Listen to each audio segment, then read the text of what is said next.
Welcome back to the channel, everyone. And today I want to add a brand new element to the channel. Basically, this is like character gimmicks, what if in wrestling. Basically, what we're going to do is we're going to take certain wrestlers from different aspects of their career, take them and put them in a different company or a certain company to see exactly how that planned out long term wise, of course. So today we're doing what if Bully Ray was in the WWE from 2011 through whenever.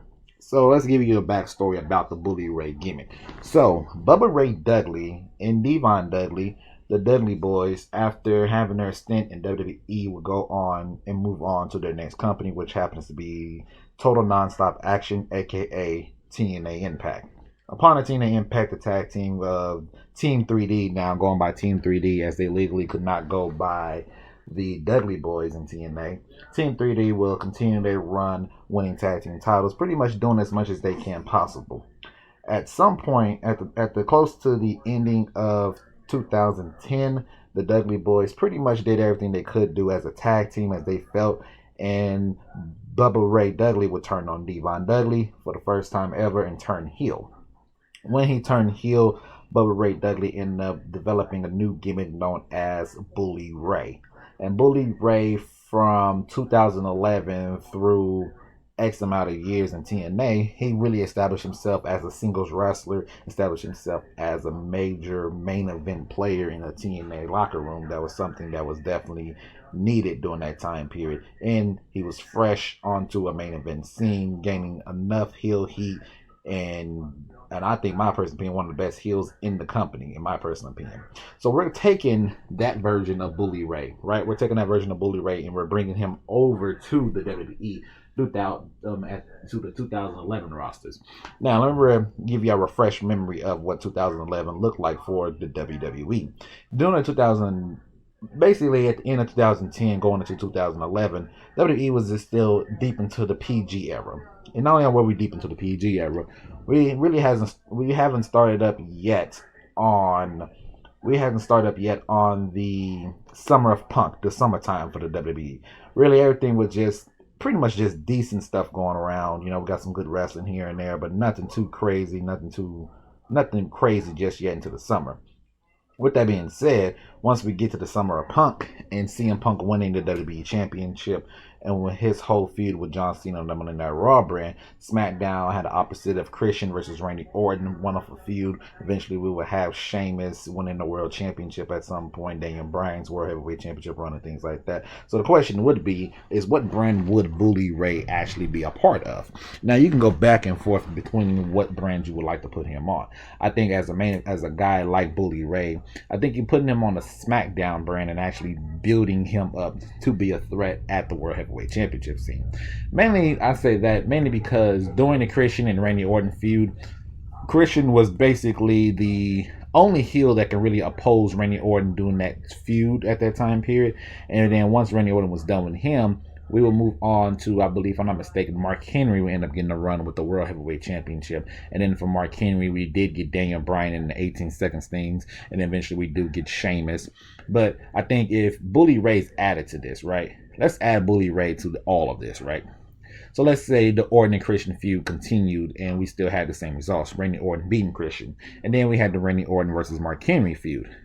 And then eventually, like I said, Mark Henry beats Randy Orton. So basically, the storyline continues to go through Daniel Bryan winning the championship. I think Big Show won the championship, or he was competing for the championship at some point. And eventually, this all led to Sheamus winning the World Championship. And then Sheamus will hold on, and he would be on his monster babyface run, where he was winning more matches than he was losing.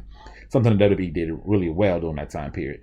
At that time period, WWE in general, at the top they had four major baby faces. It was John Cena, it was CM Punk, Randy Orton, and Sheamus. Those four guys dominated, and I mean they dominated the WWE's popularity, as all four of those guys were faces, and they were major faces in the WWE.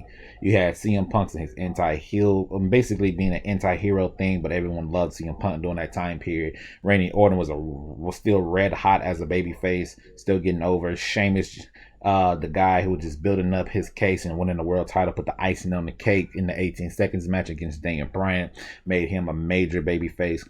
And then, of course, John Cena always being a major babyface for forever, pretty much. That's what he does. He's been like that. So with those four guys on top, the problem was there was no heels to counteract that. There was no enough top tier heels. I think the top tier heels you was looking at was maybe Christian, Alberto Del Rio, and maybe R-Truth was your top three guys, and we're still missing the fourth guy to add on to that. So the heel side of things really wasn't touching anything like that. You add in Bully Ray to this, and you have Bully Ray in minor feuds and top of the card type feuds to where he's building his case up. I think what would be perfect would have been you having Bully Ray and Randy Orton getting into a nice deep feud, and have Bully Ray come out on top where he can go on and challenge Sheamus for the World Heavyweight Championship and actually taking the title off of Sheamus. Because if I'm not mistaken, Sheamus lost his championship. I want to say it was to either Alberto Del Rio or it was to the Big Show.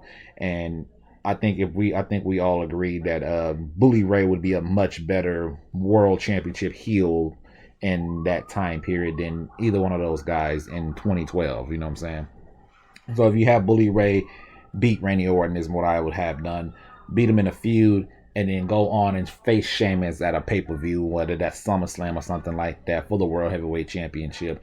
And then you have Bully Ray take and win the World Heavyweight Championship off of Sheamus and build his dominant reign as the world champion from SummerSlam up until, I'll say, WrestleMania, in my personal opinion. Because I think Bully Ray he has more than enough power to have his mainstay at the top of the card. I think he was easily getting boos easily because back in his ECW days, the Dudley Boys easily got the heel heat easily. TNA days showcased that he still get that heel heat, and I would assume in the WWE he can continue to get that heel heat. And that's what I would do. I would definitely build him towards that world championship, having him hold that world title up until WrestleMania.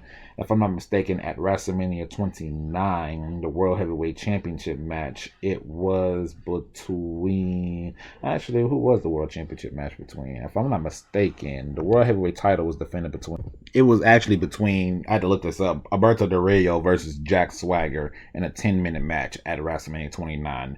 A feud that literally no one cared about. I can tell you right there, I didn't care about it. No one would have cared about it. So if that match was replaced with a Bully Ray versus whoever else, man, I didn't even take a look at the card completely. I need to take a look at that card one more time.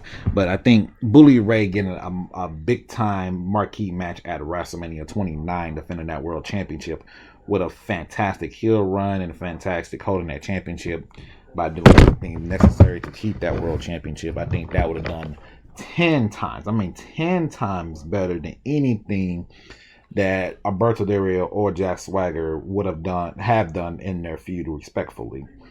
I mean, if you take a look at the card, that the Shield had it, Bully Ray versus Ryback potentially could have been a world championship match. I think we all would have been fine with that. Yeah, pretty much. I mean, the card wasn't too crazy. Like looking at the card right now, Wade Barrett could have gotten a chance at the World Championship, but he would have been a heel, not a face. Randy Orton, instead of being a useless six-man tag team match, he could have went one-on-one with Bully Ray. I mean, a lot of those characters there could have went toe-to-toe with Bully Ray for that championship, in my personal opinion. After that, I think Bully Ray, he just... throughout the cards, I mean, after his run on SmackDown, I'm pretty sure they'll draft him to Raw and have him do some Raw things and potentially win the WWE Championship. I don't think I'm going to go that far. I'm not going to probably not. I think he would have been great enough for the World Heavyweight Championship. The WWE Championship would be a whole different category, especially with someone like Vince running things. He'll probably be another match for John Cena during that time period after WrestleMania 29, because I think after WrestleMania 29, they went straight to Ryback and Cena feud. They did that. I think CM Punk was flirting around the card, but I think he was busy with other stuff, I want to say. So that could have been another match for Cena and Bully Ray to go at it at maybe a potential SummerSlam matchup. I think eventually Bully Ray would get to a point to where he wouldn't need to be in the WWE, and he'll probably just leave eventually whenever his contract was up, if he was given a 5-year contract run or something like that. I think we'll see in a World Championship match I think we would have seen him as a world champion. I think we would have probably seen him in the mid card, maybe the Intercontinental Championship or even the United States Championship at some point, letting him hold that title for a little while he was running the gimmick. I think eventually WWE would have brought back in Devon Dudley, and they have to talk about them reforming reforming the Dudley Boys later on or something like that. I mean, it's so many possibilities to go with Bully Ray during that time period. Like I said, it's up and down the roster, but in my personal opinion, he would definitely have been a world champion. He would have definitely had ran SmackDown way better, in my personal opinion. But that's just me. Outside of that, I think it would have been a fantastic run. I think it would have been a successful run, in my personal opinion. And I got this idea of that was watching WWE Monday Night Raw in 2002 after the brand split, and after they introduced the World Heavyweight Championship for Triple H, left field, Bubba Ray was getting a random TV series, TV push, and it was just like, that's very interesting that he's getting pushed towards the World Championship like that. So I was thinking, like, what if the better gimmick of Bully Ray would have came through? How would that look? I think it would have been successful. It would have made a star out of him, and he would have got a lot more money and stuff like that. That's my personal opinion. But you guys let me know in the comment section what your thoughts on Bully Ray. You think Bully Ray, 2011 Bully Ray and the WWE during that time period, would he have succeeded or would he have failed? Hit that like, comment, subscribe, and I'll catch you guys on the next video.